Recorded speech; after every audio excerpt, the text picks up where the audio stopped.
Christopher, welcome to Built to Sell Radio. Hey, John, thanks for having me. Yeah, it's great to have you. Now, our listeners have just listened to your whole bio and your background, but I want to go back all the way to college and really just kind of for our listeners' edification, just touch on your background, how you got to Ntiva. So you started at Williams College, right? Which is one of the kind of famous schools back in the East Coast, I think. You went to UVA as well, which is where you got an MBA. Yeah, so I've had many stops along the way. I'm actually originally from Southern California, but decided to go east for college, and then I've been here ever since. I've had, as I said, many stops along the way, but all of them have been focused and oriented around mergers and acquisitions. From my very earliest in FP&A to core investment banking, principal investing work, management consulting efforts, but all of it have been around a better understanding of the merger and acquisition world, that M&A world. And so the way that I like to think about it when I transitioned into corporate development role now almost 6 years ago is that I could bring and support kind of three legs of the M&A tripod based on my investment banking experience, my principal investing experience, as well as my management consulting experience, and bring that all to bear together into an organization that was seeking to be highly acquisitive and also happened to be a private equity backed institution as well. And so this is something that I have lived and breathed for going on 20 years. And so the way that I like to think about it is that if I can bring that background and experience and perspective to business owners who are seeking to sell or transition their business, my view is the rising tide lifts all boats from an education and awareness perspective. And so I try to spend the majority of my time being an educational resource and to help others, learn from our lessons, learn from my lessons to get at that best outcome for themselves, whatever that might be. What's the biggest misconception business owners have about the M&A process? I think the biggest misconception, is that everything within their business needs to be absolutely perfect 100% of the time.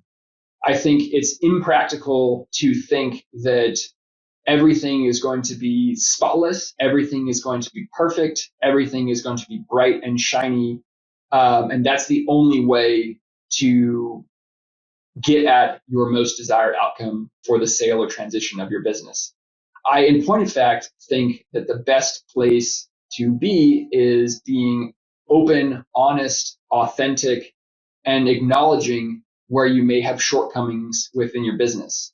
Maybe it's a down year in the past, or you lost some valuable talent, or a client of yours recently departed.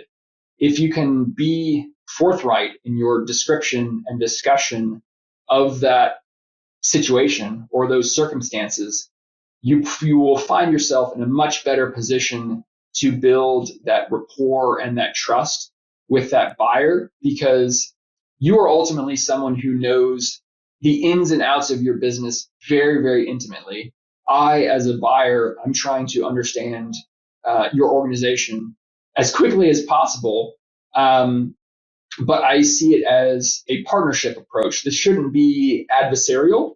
And so if we can get to a point where I can rely on you to speak openly about the challenges that you're facing, I see myself as the partner to help you address and face those challenges, not as someone that's going to try to squeeze you out of an extra dollar because of something that was, occurred in the past year business. And so that's really how I would hope that prospective sellers would think about it. Yeah, it's really interesting. We talk about leaving a little bit of the field left to plow in a farming analogy. The idea that for a buyer, if you put the buyer's perspective on, they want to add value to the company. So if everything's perfect and you're approaching the buyer at the zenith of your growth, well, there's not much more the buyer can do with your business. And so in many ways, although it may feel intuitive to want to sell at the peak, it may actually, it sounds like, be a bit of a turnoff at some point. It can be, in part because a small business and the financial profile of that business, the profitability of that business, it may be hard to sustain that super high level of profitability once it becomes part of a larger organization. I don't necessarily see that as a negative. It's just an acknowledgement of the circumstances.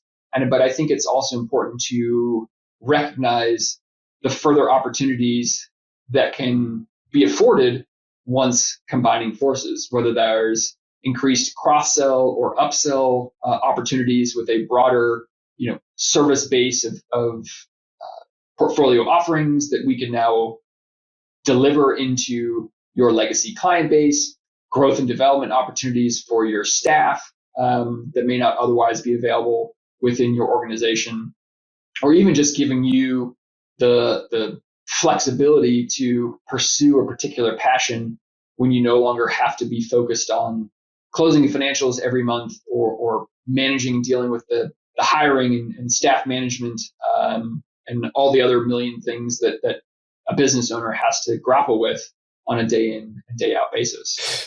Yeah, it makes a ton of sense. Thanks for the introduction and the kind of level setting, context setting. Let's dig into Ntiva, where you currently are the Chief M&A Officer. Maybe just walk through what Ntiva does and the M&A thesis, if you will.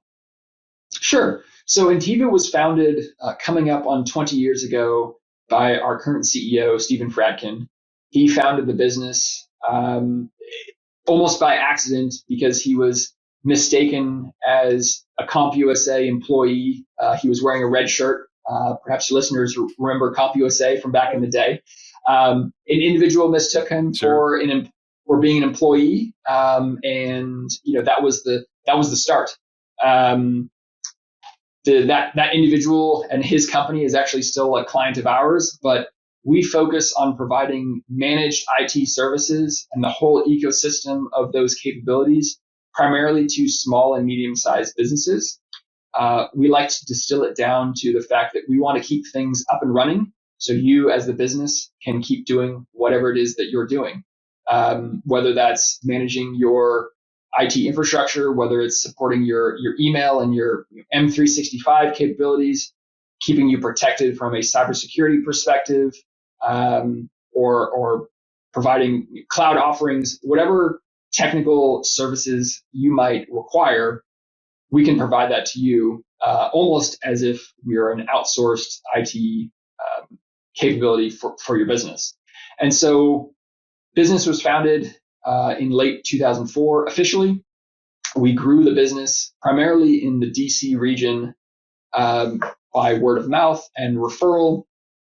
And as the business started to grow, Stephen had reached a point where we were now upwards of 80 employees in 2015 or 2016, where he started to see some of the early markers of consolidation happening in our space. And his thought process was that he spent the first 10, 12 years building a business where our mission and values are focused around we exist to grow each other, and technology just happens to be the accelerator. But he was concerned that if he got acquired by someone else, would he put those values, that mission, at risk? And he thought, well, is there something that I can do to put ourselves on the front foot to really invigorate our business and put ourselves in a position of strength? And at that point in time, he had decided to bring on our first round of outside capital, private equity investment, which occurred in late 2016. And in doing so, we sought to do a couple of things with the business. First was establish the foundation for continued organic growth. build a leadership and management team to support those efforts, as well as put in place a sales and marketing practice officially, which we didn't have previously. And then the third tenet was to embark on acquisitions ourselves. And so since our first acquisition in 2017, we have now done 15 acquisitions. Wow.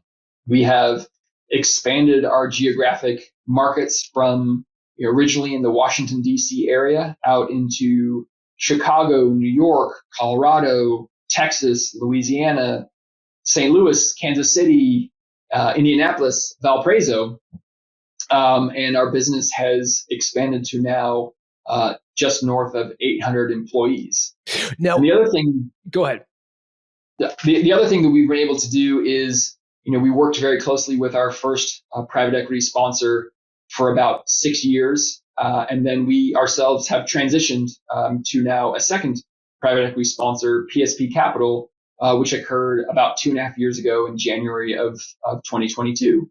And the reason for that was simple. We wanted to continue our path of growth and sought to partner with a larger organization that could really help us open the aperture wide for what's possible to do as Ntiva. So we're no longer, frankly, constrained by any reasonable measure to go after very large acquisitions or make significant investments in our business, whether that's in cybersecurity or AI or other elements. And so really having a partner of scale and magnitude that affords us a no limit opportunity for us on the go forward. What's the criteria around the types of companies that you look to acquire? What's the sort of band you look at? Yeah, for us, it's about finding businesses that are fairly similar to us at Ntiva, with a majority recurring revenue presence. That means the vast majority of our revenue, about 70+%, comes from contracts where clients pay us monthly based on a set dollar amount per user that they have, and that recurring basis, that stability of revenue, is incredibly attractive and compelling. And so we look to find businesses that have that similar revenue makeup.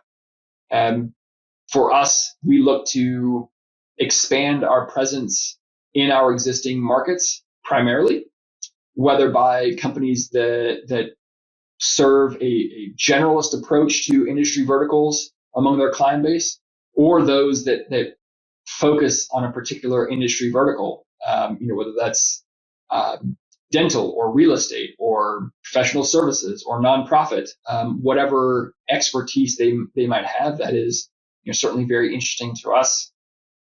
From a size perspective of businesses, it's really about those that are $1 million or so of adjusted EBITDA, and that generally equates to 5 million plus in revenue.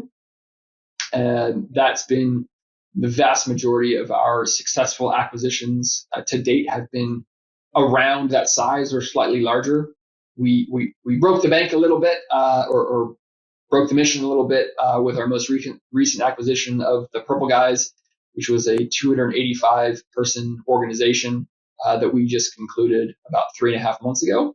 But again, our partnership with PSP Capital has afforded us the ability to go after businesses that shared our approach to serving clients, that had a very similar mission and value structure. And so it's been a phenomenal combination so far today. You basically got an unlimited piggy bank at PSP for intensive purposes to make intelligent acquisitions. We're very fortunate in that regard to have partners like PSP who share that same philosophy and how we seek to grow and expand and build our business. But I wouldn't be lying to say that the size and scale of that organization really brings with us tremendous advantage, which we're very excited about.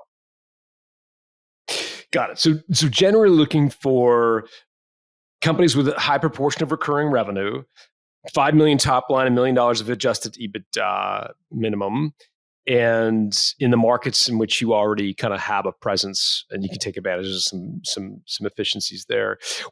would you ever consider a company with less than $1 million of EBITDA? And if so, under what conditions would you consider a company of smaller size? It's something that we evaluate from time to time, looking at businesses that are a bit under that threshold. It really comes down to fit to our organization. Particularly, geography is certainly important, but then also fit culturally, fit expertise. If there's something that they offer that we don't, that we believe would be valuable to our entire client base, that could be tremendously compelling, and so willing to be a bit flexible with some of the criteria that was previously mentioned. I think it's also important to acknowledge that among those businesses that we go after, that they similarly focus on the small and medium-sized businesses as their client pool or potential client pool. The other thing that's interesting to note with our organization is that we currently are all based in the United States. We do not have any offshore presence. We've taken a very intentional approach with regard to that. I think it stems to our earlier mention of our mission, that we exist to grow each other.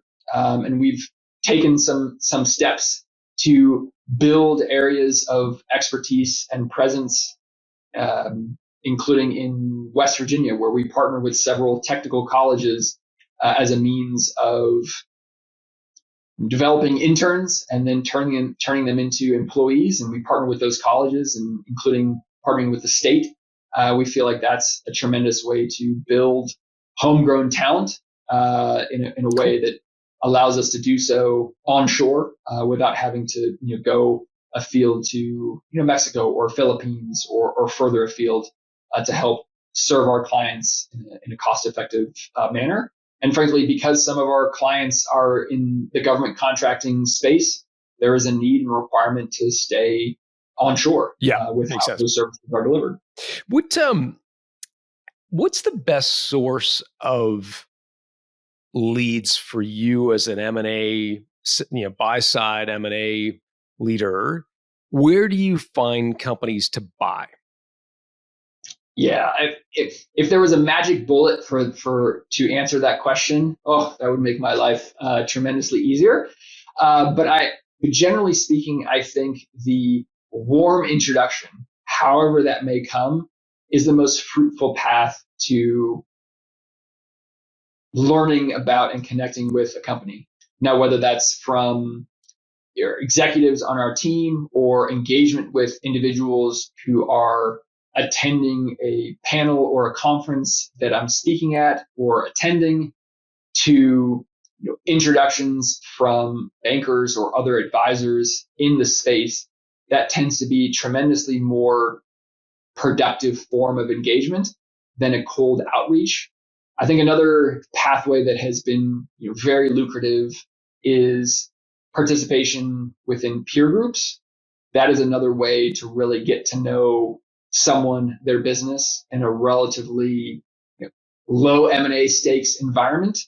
And that if something evolves to be more thoughtful or consider around an M&A conversation, you have a base of familiarity, trust, rapport with that individual and their business, that M&A can be an easier conversation to have on the back of that basis. But I think this is an interesting point around our industry, is that while technology is highly pervasive in what we offer and what we provide to clients, we are still a services business where the human element is tremendously important. And so those relationships, that engagement, is vital to success. And most of our acquisitions that we have done have been on the basis of a long-term established relationship, 1, 2, 3+ years of familiarity before it's gotten to the point of saying, hey, now's the right time to consider coming together. Got it. Coach me for a second. Imagine that we're out on a bike ride and I own a company and I've received cold outreach from acquirers, and I'm trying to parse the wheat from the chaff. I'm trying to understand what's legit and what's scammy. And I'm getting, I'm getting emails all the time from questionable private equity groups, acquisition entrepreneurs who are doing it for the first time. I'm trying to figure out what's legit and what's just spam. What would you like? What would you advise me? How would you advise me? I think there are a couple ways that you can think about answering this question. I think the first is because our industry in particular has such a prevalence of peer groups and familiarity across somewhat competitors, but also colleagues, being able to rely on and tap into that network to help sanity check and assess whether someone is legitimate or just clogging up your inbox. I think that's a first way to understand who are some of the best players in the market that you should really consider as legitimate buyers who know what they're doing. That's one way to think about it. I think another is attending conferences or other events to get a sense of who's who in the zoo, to understand who all is out there and has that credibility, as I mentioned, to be worthwhile of a response. The other thing that I would think about is actually to look internally to yourself to assess a question or two on yourself personally to understand if you are potentially contemplating a transaction for your business. What do you hope to achieve out of that? Is it a particular financial goal that you have in mind? Is it a specific role that you would like to transition to or retire? Do you have goals or aspirations for your client base and what you can seek to serve for them? What sort of goals do you have for your employees and what do you want to provide for them with a transaction?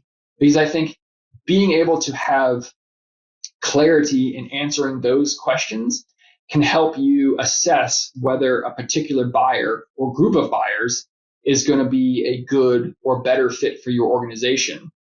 So I think that's important too, because it can help you weed out whether, a buyer is going to be potentially a strong home for your organization or perhaps just isn't the right fit. And I think what's great about our space is that there are a whole host of different types of buyers out there. And so there is not one single path that you need to take. And so you can be thoughtful in your approach so that you can understand those prospective buyers and really focus your time and attention to those that are most relevant to you and your business and the achievement of your goals. That's helpful. Let's throw the Christopher hat back on as Chief M&A Officer at Ntiva. So from your perspective, when you ask those questions, what do you want out of an exit? What's your sort of motivation here? What do you hear that is like catnip? It's like tantalizing because what they're saying is like, that's like a fastball down the middle versus what's a complete turnoff. Like if an entrepreneur were to say something, to run for the hills. Sure.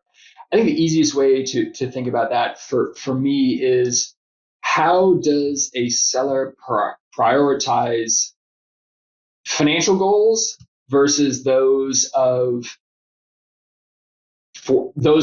their clients or their people. If I'm speaking with a business owner and they lead with their thought process around, like, I feel like I've hit the ceiling for my organization. I feel as though my team is stymied in their growth and development capabilities. I feel as though I'm limited in what I can offer to my clients because investing in X or Y is just too prohibitive for me, but I want to be able to give more to my clients. I want to be able to give more to my employees. That is, as you said, the fastball down the middle, because that to me sounds like they are aligning to our mission that we exist to grow each other. Obviously, the financial consideration is important, but if if they're leading with those other elements first, that's someone that I want to keep talking with. On the flip side, if someone comes in and they are focused solely on the absolute maximum financial return for themselves, with little to no regard for their staff, for their clients, they're just in it and then they're ready to exit, and who cares what happens next, that's someone that is probably going to have just a very short conversation with me. And look, there may be buyers out there. There certainly are buyers out there where an individual like that can find a great home, get a maximum valuation, head for the hills. Who cares what happens afterwards? But that's not someone that I'm interested in speaking with. And I think given that focus on the people and the clients for us, you really can get a sense of that through the course of building that relationship and conversation with someone. I liken it almost to that gut check experience when you set foot on a college campus for the first time. You get out of the car, you look outside, and you kind of know immediately whether this is going to be right or maybe it's not going to be. There is a bit of that, self-awareness that you need to have. There is no checklist that I can say that I can point to that I'm going to know definitively. But I guess it's a skill honed over time and hundreds of conversations to know that what someone is saying is not just blowing smoke, but is genuine in their conviction and how they talk about it. And that's someone that I want to keep speaking with. Yeah, I guess it is a little bit of like investigative work from your, because entrepreneurs have been coached to like talk about the long term, talk about your employees, talk about doing right by your customers and so forth. In the back of their mind, they're just looking for the multiple. But you can start to, what I'm hearing you say is you've been doing this long enough that you can sort of sniff that out, or your hit rate and being able to sniff that out is getting pretty good. Yeah, that's right. The other elements that I'll put to it is, what does that individual want to do after the transaction? And then, again, there doesn't have to be a single answer to that. The person can be genuinely interesting to us, whether they plan to stay on for the long haul and they've got a particular area of passion that they wish to pursue, or they're looking to retire or head off to a different business adventure. If you can be authentic and forthright in talking about what's important to you, whatever that path is, I think that can play through fairly evidently through the course of a conversation. And look, sometimes it happens where it takes an extra conversation or two to see what the true colors are. But hopefully you haven't spent too much time with the poor candidate for yourself. How do you think about participating in these bake-offs, these M&A bake-offs? Some acquirers I've spoken to just know it's the price of doing business. The more attractive companies they look to acquire, the more likely there are other competitors at the table and they're not doing a proprietary deal. I've spoken with other acquirers who just refuse to participate in a competitive auction. They're like, that we're opting out. That's just not our game. How do you think about competitive auctions? I would say that our preference is certainly with direct engagement as opposed to a broad auction process, or even a reasonably small auction process. It does tend, an auction process does prevent you in many respects from the ability to really get a full and true sense of the seller, because you're dealing continually with an intermediary who is shaping the message and managing the information flow and likely trying to drive towards higher prices. So those are some of the detriments that can come with an auction process. But I think it's important to acknowledge that is a piece of the puzzle here within the M&A environment, and that fully closing yourself off from those opportunities would prevent you from potentially finding great businesses. For instance, the Purple Guys. I would imagine, that was a competitive deal. Yeah. Exactly. That was a competitive process, but it was one with which we had very strong conviction one with which we had been able to foster a long relationship even before that auction process. And so it helped combat some of those challenges that come with that auction process. But for the vast majority of the transactions that we have done, they have come through a direct engagement process, whether that's relationships that we have fostered directly or have been introduced from advisors or other market participants in lieu of an auction process. We just find that those sorts of pathways with least number of intermediaries involved tends to bring the greatest chance of success through the course of the transaction. So maybe qualitatively, you could describe the difference. Again, our listeners tend to run successful companies that aspire to go through a sale at some point in the near to intermediate future, but have never gone through a process before. So they're listening to try to educate themselves for that.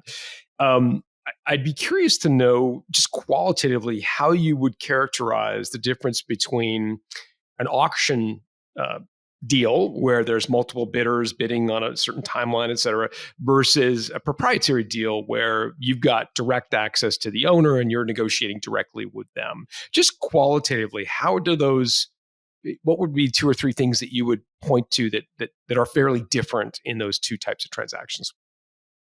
Yeah, I think the biggest one is probably speed. Typically with an auction process, there is a finite time frame involved to move things along. And so that can be a big consideration, big difference from a direct engagement process. From a direct side, you may first get to know someone, acknowledge that the time isn't quite right, or the business doesn't quite have the right profile, or not big enough, but you allow time to foster that relationship until the point is right to embark on M&A. You don't really have that luxury when you're going through an auction process. So you're force things along. I think the other difference too is there is a regimentation or a structure to how things unfold within the process itself, in the information gathering efforts, in the reviews. It's just much more structured and organized. Many times you could have a whole team of individuals from your banker or your advisor helping to guide you through the process. Whereas on the direct engagement side, maybe you've got a single person advisor, or you've got a financial advisor, a tax advisor, and one other, and a lawyer, and that's your team. So that's a bit of a difference as well to be thinking about. I think the other thing too is you give up control in some respects when going through an auction process, because you're entering into a machine. Look, ultimately at the end of the day, it's your decision whether you want to proceed forward or not with a sale through an auction process. But doing so directly gives you almost unlimited freedom and flexibility to engage with a buyer how you see fit. And so if that's important to you and kind of how you can stay on top of things, then that's something to consider as well. And I think the last thing that's important to acknowledge, and it's generally the same whether it's a direct process or auction process, is that you need to remember to continue to operate and run your business as successfully as possible throughout either path that you're taking. I think that's something that's tremendously important to remember as well. And where it can be helpful if you've got either a small team of advisors or going through a process to help shoulder some of that M&A load from you, working with folks who are intimately familiar with that process, because you at the end of the day need to continue to run your business so that the buyer is acquiring a successful organization that continues to move in a positive direction as opposed to one that is floundering. Yeah. And of course, if founders get you get kind of drawn into these very protracted negotiations that can cause them to lose focus on what they're trying to do. So there's a balance between having the conversations with potential acquirers without getting so sucked into the deal itself that your business starts to suffer. What about letters of intent? I think again, our audience will be reading an LOI for the first time in the coming months. I'd be curious to know what you include, what level of and let me just be clear. I have seen letters of intent that run the gamut of very superficial, almost like an indication of interest, 2 pages, like a range of multiples, very vague, with a no shop clause there, so that they attempt to tie up the owner with a very vague LOI. I've seen others that are very detailed, right? So like specific diligence schedules attached, roles for the seller post acquisition, currency that the deal is going to be structured in, actual number, like very very detailed. What's your approach to an LOI, and what kind of cautions would you sort of provide our listeners for folks kind of reading an LOI for the first time?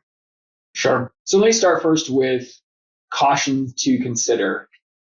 I would encourage listeners to not jump at the very first LOI that comes across, because, as you rightly mentioned, many of them can be exceptionally vague and look to include a no shop clause, meaning that upon executing the letter of intent, you're not allowed to talk to any other prospective buyers for a period of time.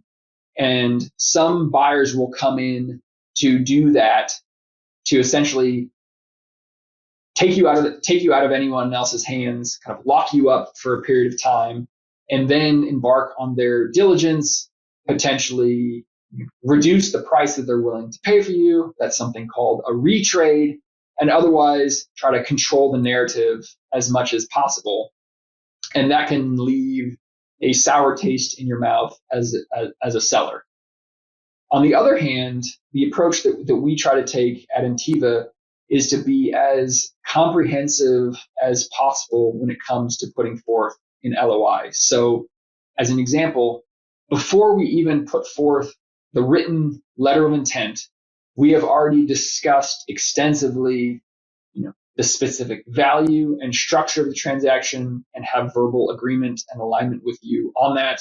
We have talked about what your intention is after the sale, whether you're planning to exit or transition for a short period of time or go into a specific role. We have also talked about who are the key individuals on your team. What are they planning to do? Who are they going to report to? What are their titles? What are they going to be paid? And we want to line all those elements out in the course of the letter of intent to hit on all those major business points, so that when we do embark on diligence after the letter of intent is signed, it's much more confirmatory in nature. We have uncovered all those major points. We have hopefully uncovered any skeletons in the closet. We have done that pre-work ahead of time to allow things to move much more smoothly when we're in diligence. And there's a couple things what that leads to. One is a much higher degree of certainty to close, meaning that once we put forth a letter of intent, unless something is completely disastrous or questionable or ethically concerning, we are moving to close that transaction. What it also means is that the value and structure that we have put forth is very likely going to be the exact same thing that we close the transaction on. Again, unless something really material comes about that needs to change the economics of the transaction. But our hope is that when we put forth that letter of intent, nothing is changing to when we reach execution of the agreements, in 60 days time or 90 days time. What proportion of the LOIs that you write would you close on, ballpark? So in actuality, the number is north of 90%. So of Wow. the Okay. letters of intent that we have put forth, we have closed 15 acquisitions. I think the number is 17 LOIs are ones that we've put forth. And so that's a pretty strong close rate. We take the opinion that while a letter of intent is technically non-binding from a legal perspective, we feel that that is our demonstration of our word and the trust that comes along with that. So if we are presenting a letter of intent, we have the conviction and the intent to close on the transaction. And so that's something that's very important to us. And so we take the presentation and execution of an LOI very seriously. It's not something that we just throw over the transom in hopes of locking up a seller to deal with as we see fit. So it's tremendously important for us. I really want to make sure my listeners heard Christopher's response there, because if you're getting an LOI too early, too quickly, too vague, with a no shop clause, those are all really, really dangerous signs. And Christopher's right. It's in most cases legitimate acquirers. They're going to spend a lot of time with you before they prepare a letter of intent, and their intention is to close on that deal. So if it's coming too early and it's too vague, it's probably a bad sign. Good. I appreciate you sharing in such detail. Out of interest, it sounds like you close on almost all of the deals that you take to LOI. In the one or two that you did not, are you, obviously names aside, are you able to share what would have caused that deal to not be consummated? Yeah, in one instance, it was we started to get into that first slug of financial information from the seller, and it was demonstrably different from what he had spoken about or presented to us prior to, and so it really destroyed the trust. Basically, it's destroyed the trust and the belief that we had in that organization that we would be getting what is actually there. And so, it was a week later or less that we, stepped back from that process. And then in the other instance, and this can happen from time to time, is that the seller, ultimately decided that, now wasn't the right time. And so everything, went on pause. We hope that we have gotten past that point of any potential seller's concern. It's not remorse yet because the deal hasn't closed yet, but we want to partner up with someone who's really excited about moving forward. And I think also the presentation of a letter of intent gives you as the seller the opportunity to ask questions back towards the buyer. Ordinarily you think that diligence is just a one-way street. And for the vast majority of time and energy and information, it is. But there is really an opportunity to try to learn what you can about that buyer to really confirm that they are of a similar cultural approach, of a similar growth and development of staff and clients approach, of conviction, what they want to try to do to really prove out how they present themselves. Does that actually play out in reality? And that presentation of the letter of intent and someone's desire to get you to execute on that gives you a window of opportunity to ask those questions back, just as you can continue to do so during the diligence phase, particularly if it's a transaction that has rollover equity as part of the consideration, where you're buying into that business as part of your transaction structure. And so you really want to understand who that company is. Yeah, you're becoming effectively, you're taking some of your proceeds. I interviewed Adam Coffey recently, private equity playbook author, and he corrected me. He said, like I was saying, like a lot of deals are, you roll equity, except for these. He was like, actually, you sell 100% of your company, and then you choose to, on a pre-tax basis, roll some of your proceeds and purchase equity. And he made that distinction for me, which I thought was good, because you are as a seller who chooses to roll equity, effectively an investor at that point, right? And so you are doing some your own reverse due diligence. Yeah, that's exactly right. It's tremendously important to do. Out of interest, on that deal that the guy kind of misrepresented his financials, was it like an accrual accounting versus a cash accounting? I'd be curious, like, how do you not think that's going to come out? Like, did you ever get underneath like what his reason for mischaracterizing his financials was? That just seems like such an unusual thing to do. No, it was so stark of a difference, that it really just set a poor tone in the relationship that felt like it was unrecoverable from. And so we didn't really deep dive too much into the ins and outs, the motivations, or why it played out the way it did. So we didn't overanalyze it, other than to take it as a lesson to say, how can we ask questions a little bit differently prior to the LOI? How can we assess that seller a bit differently, a bit more comprehensively than we had in the past, so that we don't make that mistake again? It plays into an oft said statement from Stephen, my CEO, that he's very comfortable making original mistakes, meaning that if you just make a mistake once and you learn from it and seek to not repeat it, then that's an acceptable approach to take.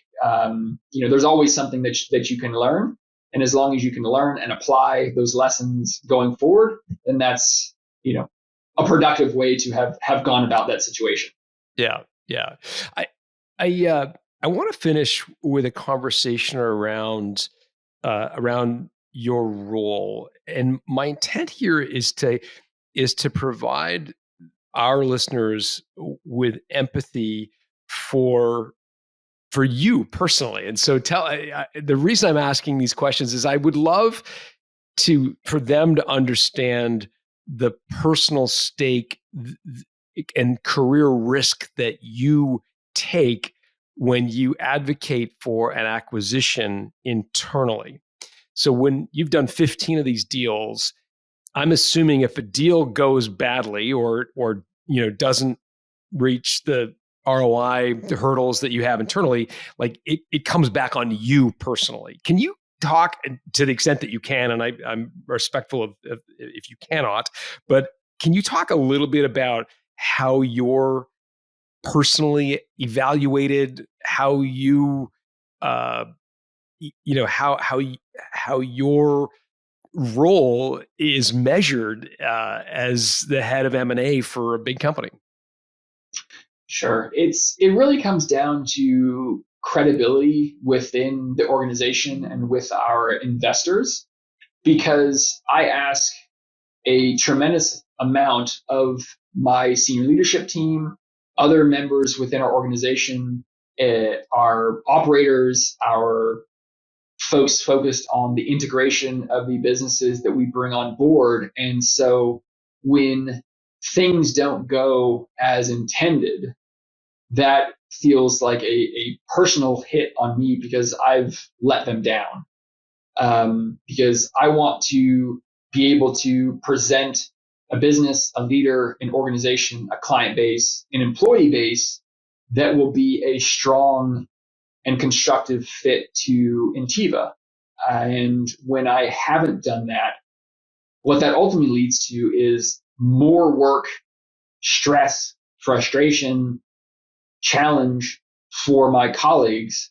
And that's something that I don't particularly like to do. So I am, up to a point in time, I am probably the most frequent contact with the organization and that leader coming into Ntiva. But at a point in time, very quickly after the transaction occurs, that business, that leader, clients, employees become enveloped within Ntiva. And if I have thrown over, a bag of nonsense, a bag of issues, they're not going to be particularly enthusiastic, potentially, about the next one that I bring, or they're going to bring an even heightened degree of skepticism with that next acquisition. So I see that credibility as tremendously important. I also see it as a way to hopefully build very strong relationships and partnerships with the leaders and doers within our organization, so that my hope is that they are as bought into this opportunity as I am when we bring in a transaction. And if something does go awry or does not go according to plan, we're working together to solve the challenge, whether it's addressing the challenges with that particular acquisition or lessons to be learned for the next one that we do, so that we can continue to build the best organization that we can. But I see it as primarily a personal credibility challenge or issue within the business if I'm not doing what I said I would do, because hearing the grimace or the groan from a colleague based on some challenge with a client or an employee, that wears on me, and so I seek very hard to put ourselves in situations where that doesn't happen again. Yeah, so there's definitely a qualitative, subjective element. Are you tossing a bag of issues or a really pristine business where there's alignment, cultural, and so forth? So I get the qualitative. What about quantitative or objective? Again, if you're able to share broad strokes, are there quantitative objectives you're measured against, like number of deals, ROI, benchmarks? Like what are the KPIs that you strive for? I mean, look, we have goals of doing, a certain number of transactions every year, but we're never in a position, nor am I asked to do deals just for the sake of doing them. To say I did 5 deals this year, so I hit my quota, but who cares what they were? Everyone else in the business is just going to clean up my mess. It's never approached that way. From a quantitative perspective, certainly there is financial performance of that business that we seek to achieve or succeed when a business comes on board. Certain targets from retention of clients, retention of staff. Those elements are certainly part of the equation by which the overall success of the transaction is measured, and kind of how I'm viewed in bringing forth a successful opportunity for us. But I tend to view it as one that I want to do my evaluative job well enough such that we can meet or exceed those thresholds that are put forth, so that in 6 months or 12 months down the line, we can look back and say we were successful in retaining X percent of our clients, 95% of our clients. We were successful in keeping every one of the staff that we wanted to. Those sorts of things are important in evaluating the success of an acquisition, for certain. And how does it work with M&A, corporate development people in roles like yours, from the standpoint of career progression? So, like, for example, some professions, they lend themselves because they have a very specific technical skill set. Like if you are an orthodontist, you're not trying to become like the manager of this division, or like you're like, no, you're more complicated cases, more throughput on your practice, but it's not like you're trying to get to the next job. Is, in your experience, are heads of M&A, is it such a technical skill set that their next step on the career ladder is like a bigger job of M&A in another company, or more deals in the current company? Or is it more common for heads of corporate M&A to sort of use it as a stepping stone to another job, CFO job in a bigger, like where do people go after your job? after 5, 10, 15 years in the job? Is it bigger companies or more to like kind of a management job in the business itself? What's typical? I think the great thing about this role is that there doesn't have to be one singular path that you can take. Certainly, probably the most well-trod path is to go from smaller organization running M&A to larger organization running M&A. But I think if you can be a really strong operator within the M&A practice, meaning you're good at evaluating the operations of a business and how that one will integrate into your organization, then you've got a strong operating acumen that you can bring to bear, perhaps as a COO or an operating partner for a private equity organization, or if you've got a particularly strong financial bent, you can head to the CFO route. I think it's about trying to just continually take lessons, build your skill sets, build your capability of expertise to give yourself, the widest possible options that are feasible. That's at least how I view it. So there is not a single solitary path that is the only available option for you. I think it ultimately depends what your goals and aspirations are as an individual within corporate development, whether it's focused on learning different elements of this M&A practice or leaning in on the integration side of things or helping to support the operations of business or the financial side. It's really about trying to align your own personal goals and objectives within the business that you're at and carving the path that you've taken that can be very unique. And I think perhaps that's just a reflection of my own career path. It has not been a linear path to date, and perhaps it will continue to be as open-ended as it has been up to this point for the go forward. But I think for right now, there's tremendous opportunity to grow and learn and establish a presence with a thought leadership perspective and just be really the best that I can be within the M&A function. There's plenty of runway still ahead. That's for sure. It's such a fascinating job because there's an element of sales to it, an element of relationship building, deep analysis, selling down, selling up, communication, management. I mean, it touches a lot of elements. It's not just kind of hardcore analytics or hardcore relationship. There's it requires a very dexterous, very, someone with a lot of skills and a lot of experience. So I really am grateful for you sharing your wisdom with our audience, and really I'm super happy to kind of get inside the head of someone who does this on the corporate side. Christopher, folks wanted to reach out to you perhaps on social media. Is LinkedIn the best place to do that, or what's the best way to get in touch with you? Yeah, LinkedIn is the easiest way to reach out to me.